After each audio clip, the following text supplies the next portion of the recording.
Halo semua, Assalamualaikum warahmatullahi wabarakatuh. Perkenalkan, nama saya Risa Damayanti dari kelas Manajemen era 15 dengan NIM 223288. Di sini saya akan mempresentasikan materi tentang manajemen pemasaran untuk memenuhi tugas mata kuliah UTS Manajemen Pemasaran. Baik, simak terus videonya ya. Di sini ada definisi manajemen pemasaran. Teman-teman, apakah kalian tahu apa itu manajemen pemasaran?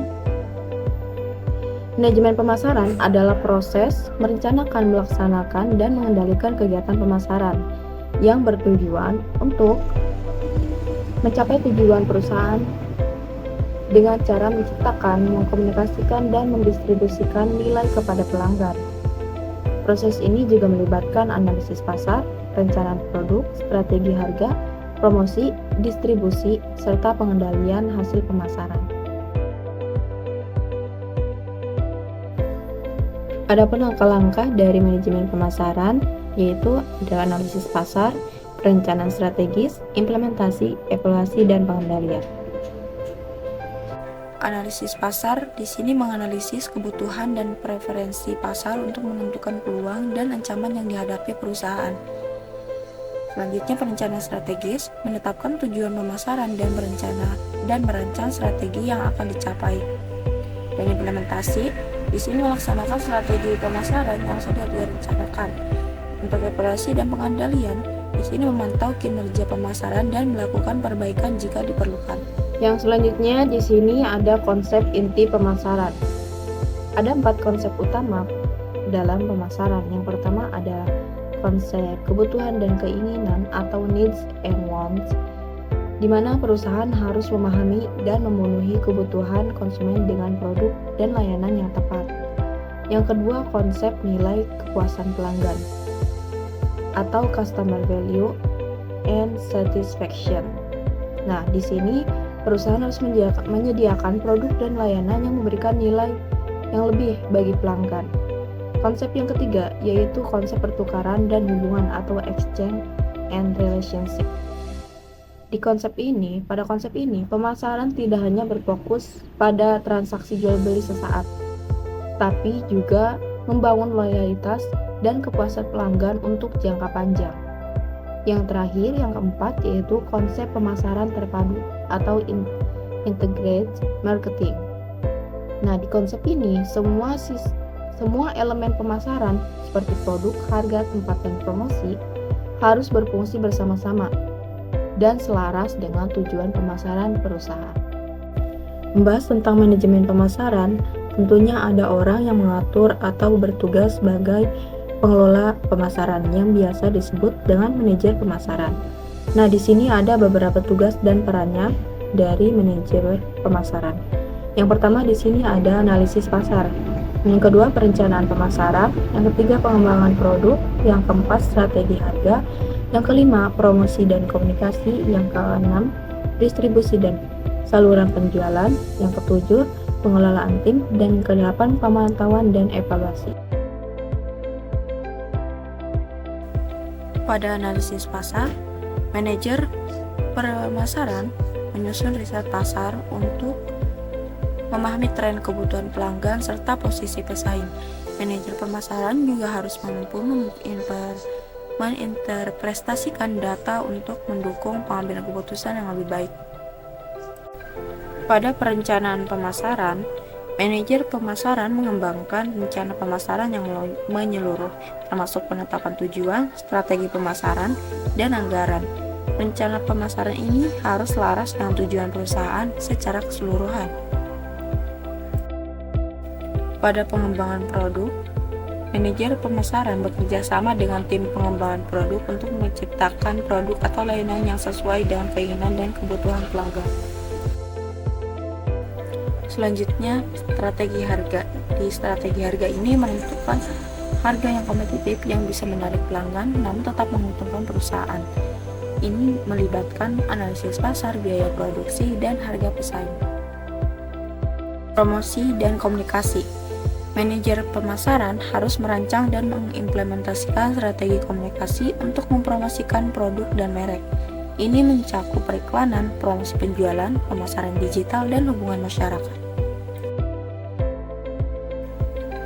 Yang selanjutnya, distribusi dan saluran penjualan.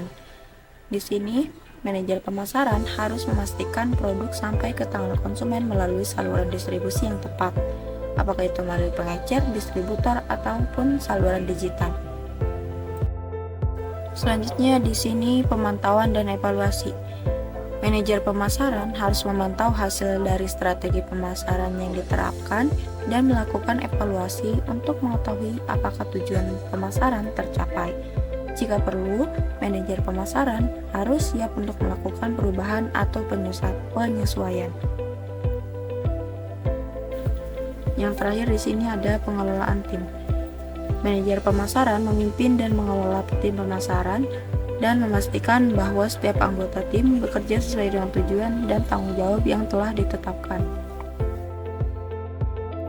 Baik, di sini kita masuk ke orientasi perusahaan terhadap pasar. Nah, yang pertama di sini ada orientasi produksi. Hal ini biasanya diterapkan jika permintaan pasar lebih besar daripada pasokan dan perusahaan ingin menjangkau pasar sebanyak mungkin. Nah, orientasi yang kedua yaitu orientasi produk. Perusahaan percaya bahwa produk yang lebih baik akan menarik pelanggan tanpa dipengaruhi oleh harga atau promosi. Orientasi yang ketiga yaitu ada orientasi penjualan. Nah, ini biasanya diterapkan ketika perusahaan memiliki banyak persediaan dan perlu mendorong penjualan melalui promosi intensif. Orientasi yang keempat yaitu ada orientasi pemasaran atau market orientation. Di sini perusahaan berusaha untuk menciptakan produk yang memenuhi kebutuhan tersebut dan membangun hubungan jangka panjang dengan pelanggan. Nah, yang kelima yaitu orientasi kewirausahaan atau societal marketing orientation, di mana orientasi ini mengedepankan tanggung jawab sosial dan keberlanjutan dengan tujuan untuk tidak hanya memenuhi kebutuhan pelanggan, tetapi juga memberikan manfaat bagi masyarakat dan lingkungan. Selanjutnya di sini ada proses perencanaan pemasaran. Proses perencanaan pemasaran ini adalah serangkaian langkah yang diambil untuk merumuskan dan mengimplementasikan strategi pemasaran yang akan membantu perusahaan mencapai tujuannya. Di sini ada beberapa langkah dari proses perencanaan pemasaran. Yang pertama ada analisis situasi atau situasional analisis. Yang kedua penetapan tujuan pemasaran. Yang ketiga segmentasi pasar dan penentuan target pasar. Yang keempat posisi pasar atau market positioning. Yang kelima strategi pemasaran. Yang keenam implementasi dan eksekusi. Yang ketujuh pemantauan dan pengendalian. Baik, di sini ada perencanaan strategi pemasaran. Perencanaan strategi pemasaran merupakan proses menentukan tujuan jangka panjang perusahaan dan merancang strategi untuk mencapai tujuan tersebut. Proses ini lebih luas dibandingkan perencanaan pemasaran biasa, karena melibatkan langkah-langkah yang lebih strategis dan mencakup keseluruhan organisasi.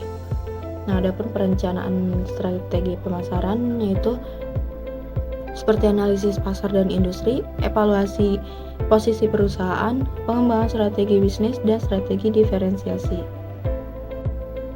Baik, di sini kita beralih ke sistem informasi dan riset pemasaran.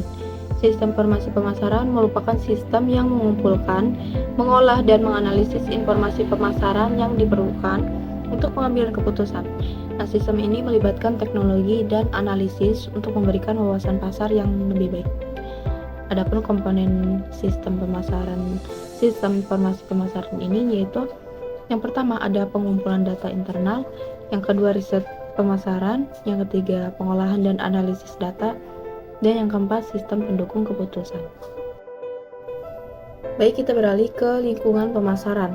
Lingkungan pemasaran mencakup semua faktor eksternal yang mempengaruhi aktivitas perusahaan, baik yang dapat dikendalikan perusahaan maupun yang tidak dapat dikendalikan oleh perusahaan. Nah, lingkungan pemasaran ini terbagi menjadi dua, yaitu lingkungan makro dan lingkungan mikro. Lingkungan makro ini mencakup faktor-faktor eksternal yang lebih luas yang tidak dapat dikendalikan oleh perusahaan, seperti faktor ekonomi, faktor sosial dan budaya, faktor politik dan hukum, faktor teknologi, dan faktor alam. Sedangkan untuk lingkungan mikro, faktor-faktor yang berada langsung di sekitar perusahaan dan dapat dipengaruhi langsung oleh perusahaan, seperti pelanggan, pesaing, pemasok, dan media. Yang selanjutnya di sini ada pasar konsumen dan perilaku pembelian. Pasar konsumen adalah pasar yang terdiri dari individu atau rumah tangga yang membeli barang atau jasa untuk penggunaan pribadi, bukan untuk dijual kembali. Nah, sementara itu untuk perilaku pembelian konsumen, ini merujuk pada keputusan dan tindakan yang dilakukan oleh konsumen dalam membeli barang atau jasa.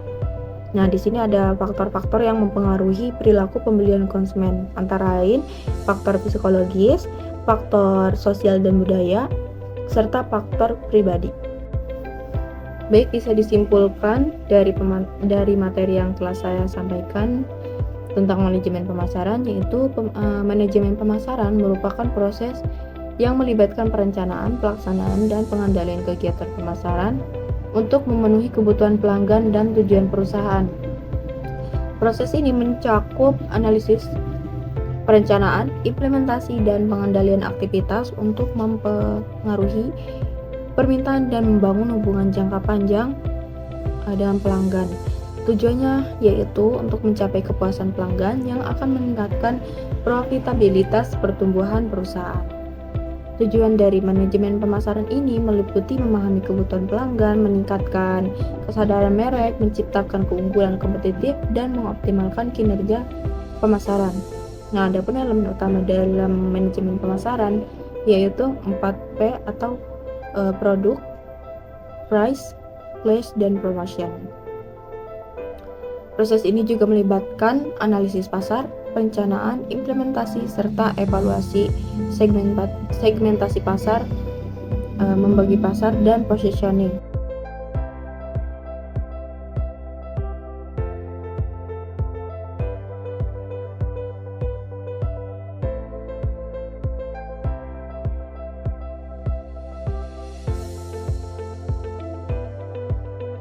Untuk tawaran produknya di sini ada makaroni bantet. Nah, makaroni bantet ini adalah jenis cemilan khas Indonesia yang terbuat dari makaroni yang digoreng kering dan biasanya dibumbui dengan berbagai rasa, seperti rasa pedas, gurih, atau manis. Nah, makaroni bantet ini dikenal karena teksturnya yang renyah dan menggugah selera, menjadikannya cemilan yang populer di kalangan berbagai kalangan, terutama di kalangan anak-anak dan remaja. Untuk segmentasi pasarnya di sini saya menargetkan dalam konteks usia ini konsumen muda, terutama anak-anak dan remaja. Nah, dalam konteks status sosial, saya menargetkan keluarga yang berstatus sosial middle lower hingga middle upper class, karena harga makaroni ini cenderung terjangkau dengan varian rasa dan kemasan yang menarik. Nah, untuk selanjutnya saya menargetkan pasar lokal maupun nasional. Nah, makaroni bantet ini dapat didistribusikan di berbagai daerah di Indonesia, baik di kota besar maupun daerah yang kecil, itu. Dan selanjutnya di sini saya menargetkan untuk makaroni ini konsumen yang mencari camilan praktis dan mudah dibawa kemana-mana, yang suka mengemil sambil menonton TV atau saat bersantai. Untuk target pasarnya dari produk makaroni ini, saya mempunyai 3 target utama untuk makaroni ini. Yang pertama ada anak-anak dan remaja, karena mereka sering kali mencari camilan praktis dan enak dengan harga terjangkau. Nah, dengan varian rasa yang menarik dan kemasan yang colorful, sehingga bisa menarik perhatian mereka. Untuk yang kedua yaitu target keluarga dan dengan anak-anak. Nah, makaroni bantet ini bisa menjadi pilihan cemilan yang sehat dan praktis untuk dimakan bersama keluarga. Nah, untuk yang terakhir, yang ketiga, itu pekerja muda dan dewasa. Nah, makaroni ini juga bisa disasar kepada orang dewasa yang mencari camilan ringan di kantor atau saat istirahat. Adapun positioning dari produk makaroni bantet ini yaitu makaroni bantet, camilan nikmat untuk semua usia, praktis dan bergizi. Mungkin cukup sekian pemaparan materi dan penjelasan dari saya. Kurang lebihnya mohon maaf. Wassalamualaikum warahmatullahi wabarakatuh.